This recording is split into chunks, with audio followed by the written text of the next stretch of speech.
So you've got to hang a roll of paper and you've got to get going shooting. I hear you. I'm going to give you 3 ways to go about that, from janky gorilla on the fly location to real nice tight pro setup that's nice and stable. Stick around. We got a lot to talk about. Hey, what's going on, everyone? My name is Seth Miranda here for PPA, and I know what you're saying. You've got to get a paper backdrop up so you can shoot, whether it's commercial white, fashion gray. You just got to get that subject in front lit and shot. So what's some ways we can do that real quickly? I'm going to show you the first of 3 ways. It's probably my favorite because it's so gorilla and jank, but it's totally viable, and a lot of classic photographers use this, especially on the streets here in New York. You just got to think of it differently. Instead of needing to get background stands and rolling it down, all you've got to think about is the opposite way, where you tape up the bottom and roll it down. I know some of you are smacking your forehead so hard right now. It's okay. Not everybody can see this, for what it is. If you're not around paper all the time or been in sets seeing things done, you'll give yourself a break. What I will say is watch the tape you're using. So if you're not going to be doing something that's pretty permanent or in a place that you own, or you need to worry about the paint on the wall, make sure you're using low tack tapes like masking tape, painter's tape, whatever. Don't go for a gaff unless you can really sacrifice that wall or you don't care.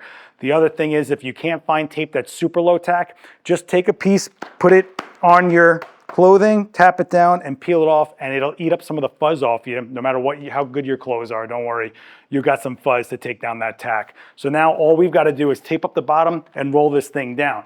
And one of the cool things about this is you can still roll out the paper so that it can go underneath someone's feet if you need.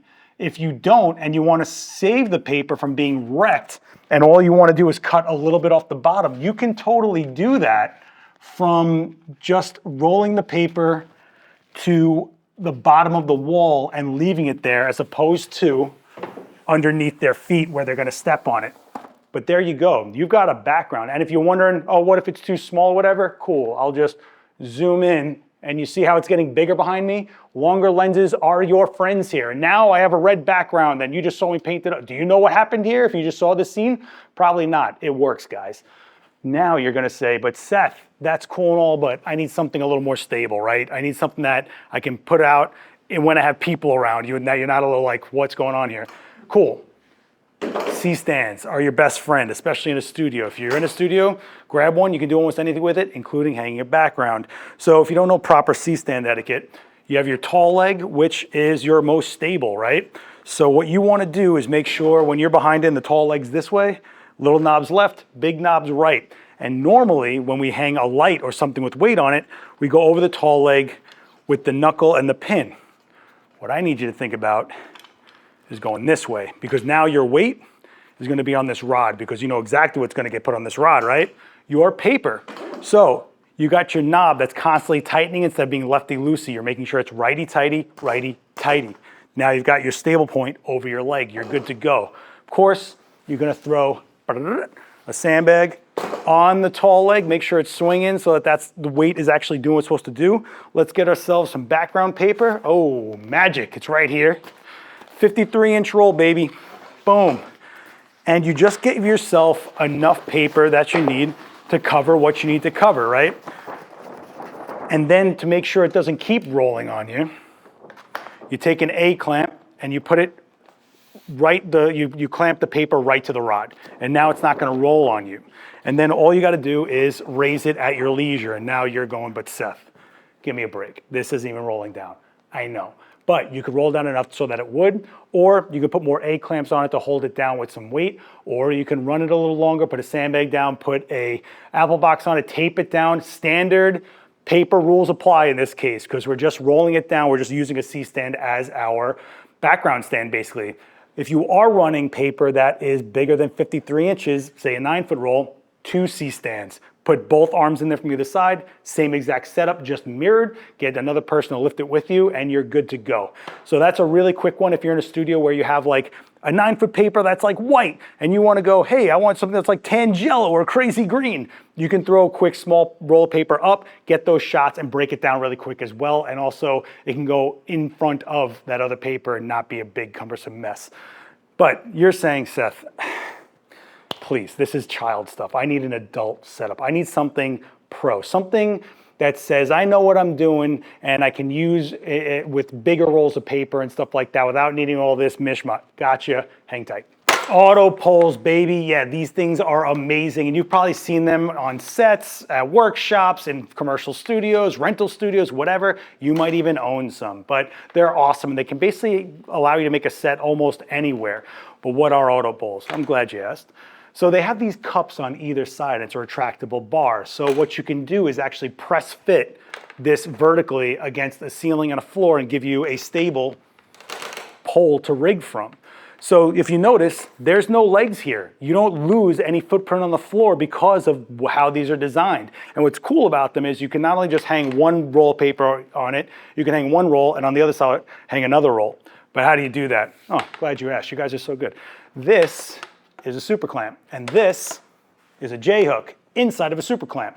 And it's totally adjustable, meaning I can run it up and down the auto pole wherever I want. I can put it close to the floor, all the way in the sky, whatever. What you want to have for hanging a backdrop though is even. So what I recommend is when you have both auto poles down and retracted completely, make sure that your super clamps are at the same place on either pole. That way you know they're automatically level when you put them into the sky, right? Given that your floor or ceiling isn't crooked, right? You'll be straight up and no problem. But again, make sure that that ceiling is solid and that floor is solid. No drop ceilings, no soft spots, no squishy floors. You want as much of a solid press fit, and in here, it's a concrete studio and we're good to go. So if I have this here, and I know we're gonna be level, what about spacing?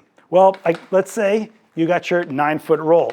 You put the edge of that paper to the edge of your pole, you put your other pole to the edge of that paper, and what this lets you do is know that you have enough clearance for your crossbar, right? So if it was any closer, paper's not gonna fit. If it was any farther across, the crossbar might not reach. But if it's right against the edge, you know you have basically the minimum requirement to have a crossbar drop into that J-hook and you're good to go. So now you've got your spacing, you've got your level, now we gotta get this other J-hook in the sky, right? Well, the way we do that is we release the lever, push this into the sky. Don't worry about those noises. Everyone thinks they're breaking these things, they're not.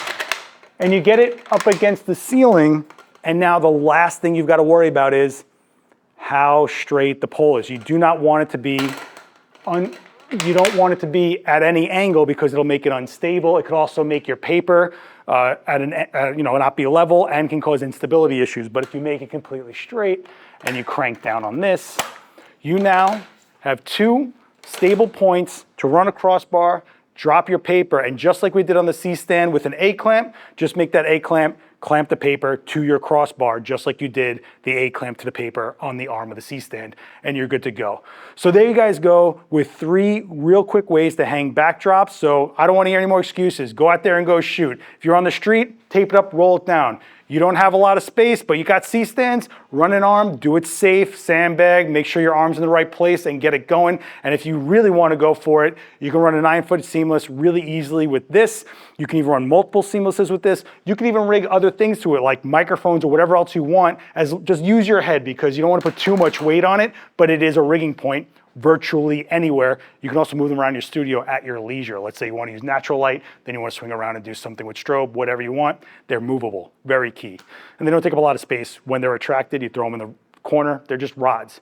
Anyway, I hope this was helpful. Let me know in those comments down below if this was. If you have any questions, I'll do my best to answer them down there. Don't forget like, really helps out this channel and this video. And I want to thank PPA for having me. They have amazing resources on this channel. Lots of incredible photographers with tips on business, technique, everything in between. And you should hit subscribe so you're notified when that stuff comes out so you can feed your brain and be better at things. Pretty crazy concept, huh? Anyway, my name's Seth Miranda. This has been awesome, and hopefully I will see you next time, maybe at Imaging. Later, guys.